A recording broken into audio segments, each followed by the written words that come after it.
this is Carol, and Miss Carol we've been rolling for what, I want to say at least 15 years. It seems like it. Yeah, at least 15, for sure over 10. Yeah. Oh, yeah, for sure over 10. Sure. And one of the reasons how Carol and I hooked up was because she's a former foster youth, even though she's 50 today. 50th birthday. What a milestone. Oh my God. Congratulations. Awesome.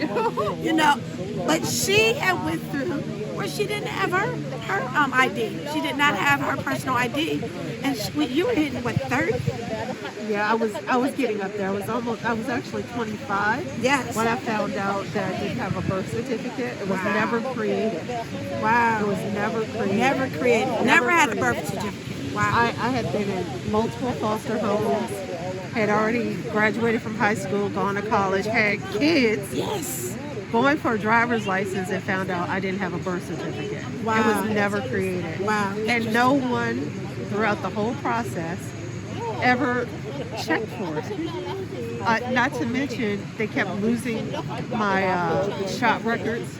I had to have my shots 3 times. Wow. The whole series 3 times. I didn't know that. Because they kept losing my shot records. Wow. So, and of course there was no ID outside of a school ID. Absolutely. So it was really tough. And what you don't know is it's still affecting me today. Wow. I can't get a passport because No.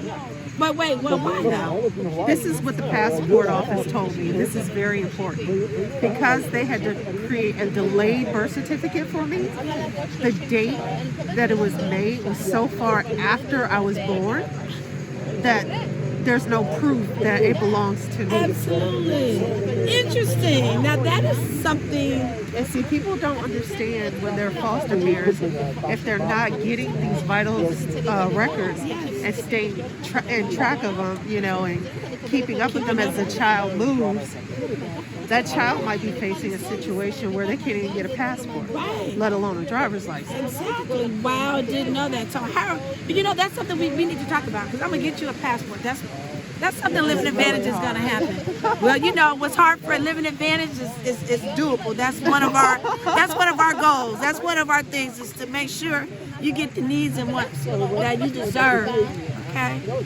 Yeah. Thank you, Carol, for that testimony. That was awesome. It is so important. Important to have Living Advantage and the services that you guys provide, just so foster care kids can have those vital records at their disposal when they need it, and knowing that they don't have to worry about that and how that's going to impact them later. Absolutely. It's so important. Unfortunately, I love foster parents and people who open their homes to foster children, but some aren't as responsible.